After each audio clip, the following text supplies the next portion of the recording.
ஆமா, இந்த இரு அழகிகளும் நம்ம அந்தப்புறத்தை ஒரு நாள் கூட அலங்கரிக்கவில்லையே, என்ன காரணம்? யார் செய்த தாமதம்? அவர்களை நான் பார்த்துக் கொள்கிறேன் மன்னா. என்ன?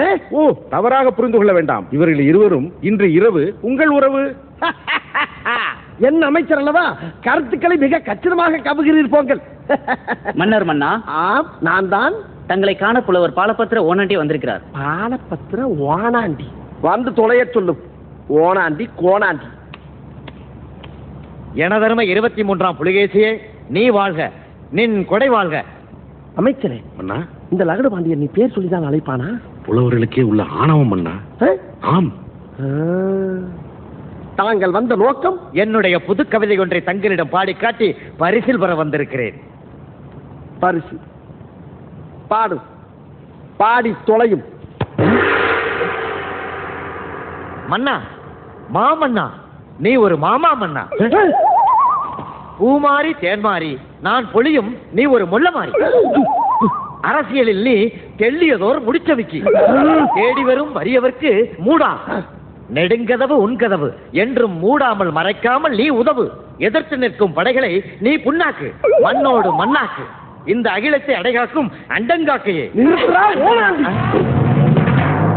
சிங்கத்தின் கொகைக்குள்ளேயே வந்து அதனுடைய பிடரியை பிடித்து தொங்கவா பார்க்கிறாய்? நான் என்ன குற்றம் செய்தேன் மன்னா? எதற்காக நான் என்னை திட்டினாய்? திட்டினேனா? தங்களை பாராட்டி பாடல் தானே பாடினேன். அமைச்சரே, என்ன பிதற்றுகிறான்? ஓனாண்டி, சிறிதும் இடைவெளி இன்றி மன்னரை பார்த்து திட்டினாயே, எதற்காக? எப்போது திட்டினேன்? புழுகாதே புலவா, மன்னரை பார்த்து மாமா மன்னன் என்றாயே. ஆமாம், மாமன்னர் என்றால் பெரிய மன்னர், மாமா மன்னர் என்றால் மன்னர்களுக்கெல்லாம் மன்னர் என்று கூறினேன். மன்னரின் முகம் பார்த்து முள்ளமாரி என்றாயே. ஆமாம், மாறி என்றால் மழை, முள்ளு நிலத்தில் பெய்கின்ற மழை போன்றவனே என்று கூறினேன். முடிச்சவிக்கி அரசியலில் போடுகின்ற சூழ்ச்சியான முடிச்சுகளை அவிழ்ப்பவன் என்று கூறினேன். மூடா என்றாயே. அடுத்த வார்த்தையை சேர்த்து பார்க்க வேண்டும்.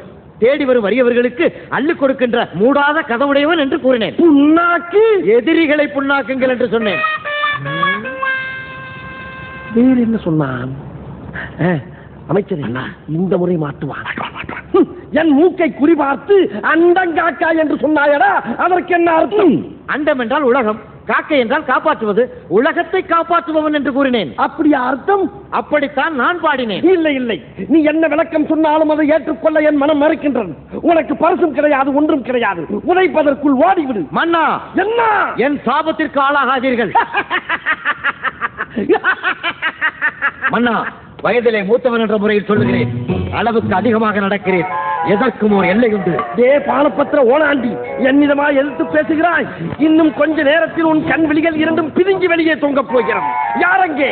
அந்த மூக்குப்பிடியை அள்ளி அவன் முகத்தில் போடு. இது அநியாயம், அக்கிரமம். எனக்கு இது நியாயம். நன்றாக தூவுங்கள். அதே ஓனாண்டி புலவா, உனக்கு ஒருவனுக்கு மட்டும் தான் மூக்குப்பொடி தண்டனை. இனி இந்த அரண்மனைக்குள் எந்த புலவன் கால் வைத்தாலும் அவனுக்கு மிளகாய் பொடி தண்டனை. கருவம் தலைக்கேறிய மன்னா, உன் ஆணவம் அழிய போகிறது. அழிவாம் அழிவு? என்னை அழிக்க எவனடா வருவா?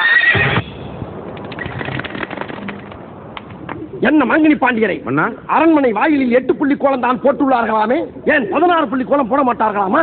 வீணாக என் வாளுக்கு விலை வைத்து விடாதீர்கள். அண்ணா, கோலத்திற்கெல்லாம் வாளை தூக்க வேண்டாம். இது போன்ற சிறிய விஷயங்களை என் பொறுப்பில் விட்டு விடுங்கள், நான் பார்த்துக் கொள்கிறேன். மன்னா, என்ன? வல்லவராயனிடமிருந்து ஓலையோடு புறா வந்துள்ளது.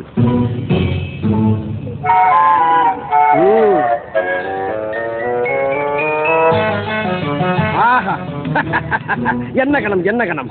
மங்கினி பாண்டியரே, அண்ணா, இன்று மதிய உணவுக்கு இதை தயார் செய்து விடுங்கள். சற்று நெய்யை தூக்கலாக ஊற்றி நன்கு சிவக்கும்படி வறுத்து விடுங்கள். உத்தரவு மன்னா. அண்ணா, ஓலை. இந்த ஓலைக்கு இப்போது மன்னரிடம் வேலை இல்லை. இது மன்னர் உனக்கு தரும் அன்பு பரிசு. உற்சாக பானத்தை விற்பதற்காக நீங்கள் எங்கள் ஊருக்கு வருவீர்கள் என்று நிச்சந்துரை கூறியிருந்தார். இதுதான் அந்த பானம் தயாரிக்கும் முறையோ? எஸ் மன்னா, இந்த பாடத்தை பெரியவர் முதல் சிறியவர் வரை யார் வேண்டுமென்றாலும் குடிக்கலாம். தவிர வியாபாரத்தில் கிடைக்கும் லாபத்தில் தங்களுக்கு 30% இன்னமாக தருகிறோம். வெளிநாட்டுக்காரன் தான். ஆனால் உள்ளூர் உற்பத்தியாளர்கள் பாதிக்கப்பட மாட்டார்களா? மங்கினி பாண்டியர், மங்கினித்தனமாக பேசாதீரையா. உள்ளூர் பாதிப்பு முக்கியமா, இனாமாக பணம் கிடைப்பது முக்கியம்? அவசரப்பட்டு விட்டேன். இனாம் தான் நம் அரசின் உயிர் மூச்சு. அது நீங்கள் ஆரம்பியுங்கள். நல்ல சுத்தமான நீரில் பாதிக்கு பாதி கரும்புச்சாரும் சேர்த்து, அதோடு 1 பங்கு புளியங்காயும் மிளகும் திப்பிலியும் சேர்த்து நன்கு கொதிக்க வைக்க வேண்டும். நல்ல கொதிநிலையில் ஒரு கை நிறைய மண்புழுக்களை அள்ளி அதில் போட ராஜகாரியங்களை ஒட்டு கேட்பதே தவறு. இதில் ராஜா முன் வாந்தி வேறா? யாரங்கே? இவனை இழுத்து சென்று அரைப்படி கட்டணத்தை காதுக்குள் விடுங்கள். அவ்வளவு எறும்பும் மறுகாது வழியாக வர வேண்டும். அதை நான் மறுநாள் வந்து பார்க்க வேண்டும். தங்களுக்கெல்லாம் வாந்தியே வராத. வாந்தியா? நானெல்லாம் சாக்கரைக்குள்ளேயே ஒரு மாமாங்கம் கூடு கட்டி வாழ்ந்தவத்தை காரணம். என்னை வாந்தி எடுக்க வைக்க யாரால முடியாது, தெரிந்து கொள். பார்த்தாலே தெரிகிறது. தெரிகிறதா? பிறகு அந்த நீரை நன்கு ஆற வைத்து அதனுள் ஒரு முயலை 3 நாட்கள் நன்கு நீந்த செய்ய வேண்டும். பிறகு அந்த நீரை எடுத்து பாம்பு கட்டிப்பட்ட சட்டையில் நன்கு வடிகட்ட வேண்டும்.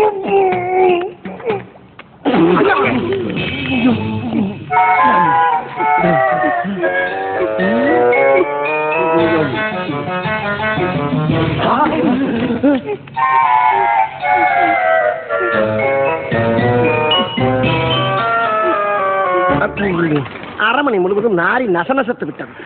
இந்த பானங்களை விற்க பூரண அனுமதி தருகிறேன். தாராளமாக நம் ஊருக்குள் வியாபாரத்தை தொடங்கி விட்டு தள்ளுங்கள். அந்த இனாம் இனாம். ஆமா, அந்த பானத்தின் பெயர் என்ன? எங்க ஊர்ல இது பேர் சிஸ்டம் மாலா மற்றும் பேட்ஸ்மல் சி என்பாம். அதை வைக்கலாம் இல்லையா? ஆங்கிலத்தில் தலைப்பா? உள்ளே உங்களது ஆங்கில பூர்வீகமே இருக்கலாம், ஆனால் கண்டிப்பாக தலைப்பு தமிழில் தான் இருக்க வேண்டும். ஆமாம் ஆமாம், அந்த விஷயத்தில் ஜாக்கிரதையாக நாங்கள் இருப்போம். பிறகு யார் அவசியப்படுவது? கூப்பிடு, அந்த ஆங்கிலத்துக்கு அர்த்தம் சொல்லுவோம் வரை.